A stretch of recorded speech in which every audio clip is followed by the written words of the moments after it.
मुद्रा पिक्चर्स निर्मित crime diary ही web series कोणतीही व्यक्ती, गुन्हेगारी पार्श्वभूमी अथवा गुन्ह्यांचं समर्थन करत नाही. दर्शकांचं मनोरंजन करणं आणि गुन्हेगारी प्रवृत्तीचा आणि विचारांचा संपूर्ण नायनाट करणं हा प्रामाणिक उद्देश ठेवून आपल्या समोर सादर करीत आहोत क्राईम डायरी, यशोगाथा आपल्या माणसांच्या.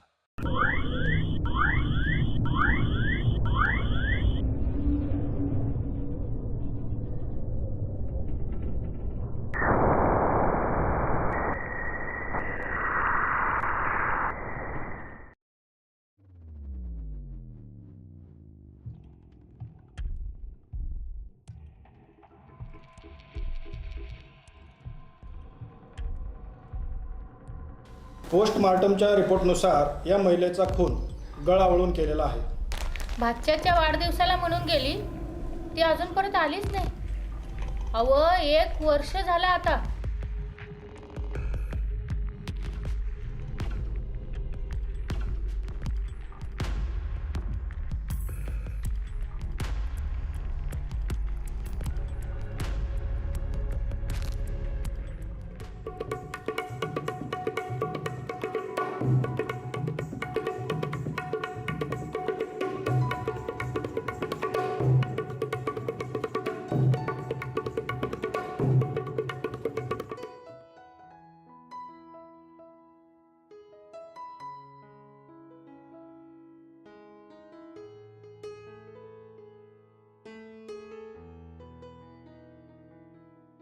पुन्हा जेव्हा येईन अजून देतो, पण आता तरी ते फडातलं नाचणं बंद करते. आता बंदच करावं लागणार आहे. बाप होणार आहेस ना. आरतीचा नाद बाळासाहेबाला भलताच महाग पडला होता. त्याचं होतं नव्हतं ते सगळं विकून बाळासाहेब देशोधडीला लागला. आरतीचा नाद सुटावा म्हणून त्याचं सोनाली नावाच्या सुसंस्कृत मुलीशी लग्नही लावून दिलं गेलं. आपल्या पत्नीच्या तो शरीराने जरी जवळ आला असला तरी त्याचं मन मात्र आरतीपासून वेगळं होत नव्हतं. आरतीला बाळासाहेबापासून तेजश्री नावाची एक मुलगी देखील झाली होती. बाळासाहेब आता पूर्णपणे कंगाल झालाय हे ती ओळखून होती. बाळासाहेबाचा फोन देखील ती उचलत नव्हती.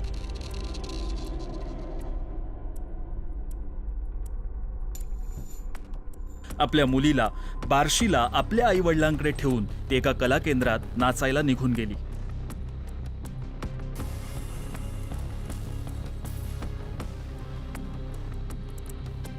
कर्जबाजारी बाळासाहेबाला त्याच्या मेव्हण्याने विकास दवे यांच्या शेतात तरदेश्वर इथं कामाला लावलं.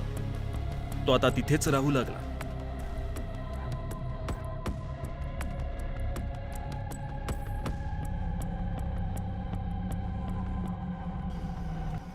संधी मिळेल तसा बाळासाहेब बार्शीला आरतीच्या घरी तिला शोधायला जायचा.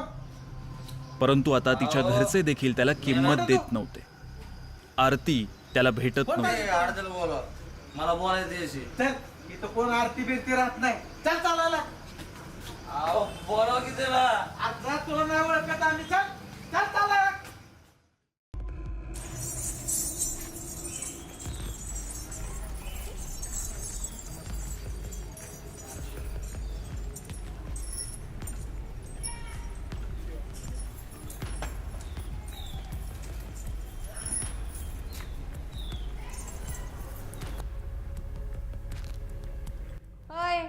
कशाला रे आला इथं?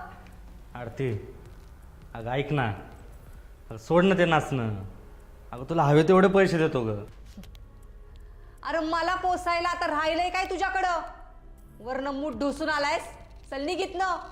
ए आरती, तोंड सांभाळून बोला.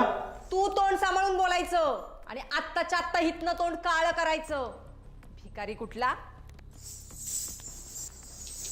अगं आरती, अगं मी तुला खूप सुख ठेवून ग आरती.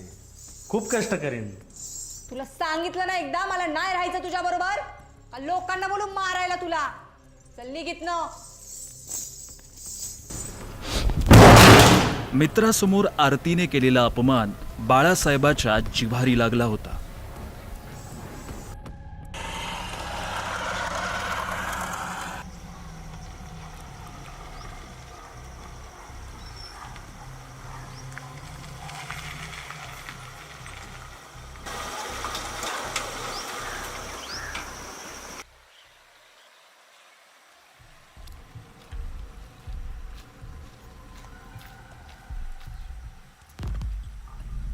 अपमानाचा बदला घ्यायच्या उद्देशाने बाळासाहेबाने एक शेवटचा डाव खेळायचं ठरवलं.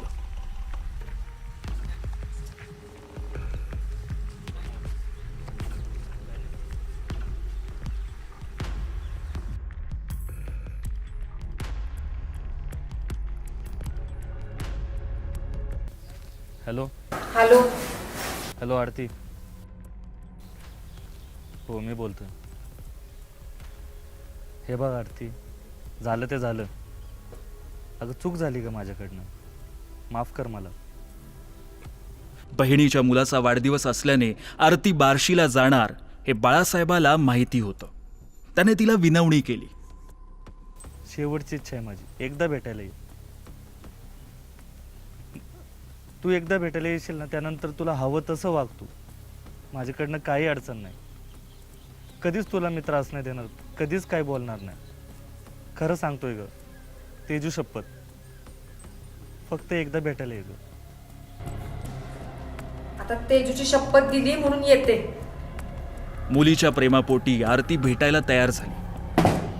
पण तिला कुठं माहिती होतं ही तिची शेवटची भेट होती.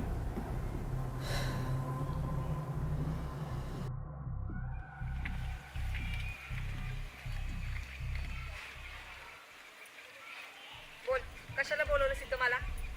काय काम आहे तुझं? आरती, अगं बंद कर ना ते नाचणं. तुला हवे तेवढे पैसे देतो. अरे तुझ्याकडे राहिलंय काय मला पैसे द्यायला? कंगाल झालायस तू आणि मला काय पोचणार आहेस? आरती, अगं आपली पोरगी आहे, तिचा तरी विचार कर. तिचा विचार करायची काय गरज नाही. हाय मस्त खंबीर मी. हा, ए आरती, तोंड सांभाळून बोला. अरे असलं फालतू करण्यासाठी बोलवलंच वय मला. आणि तू नको सांगू मला काय करायचं ते. तुझ्या बरोबर राहण्यापेक्षा मरण पत्करल मी, पण तुझ्या बरोबर नाही राहायची. असं बोलतीस? बाळासाहेबाने तिच्या साडीने तिचा गळा आवळायला सुरुवात केली. आरती सुटण्यासाठी धडपडत होती, पण बाळासाहेबाचा राग साडीचा दोर सुटू देत नव्हता.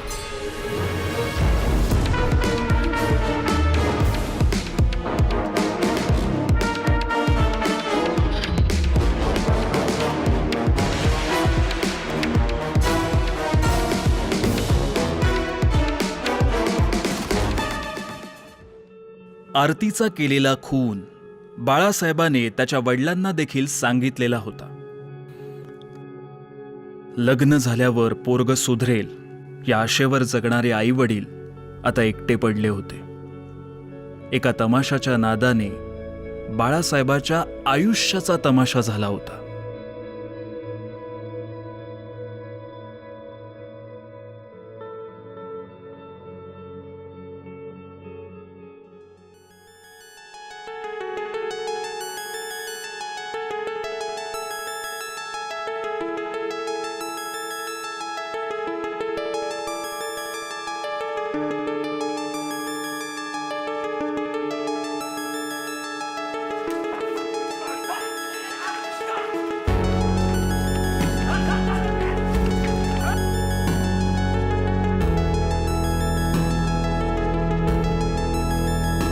या घटनेमागे माझ्या माहेरच्यांचाच हात आहे.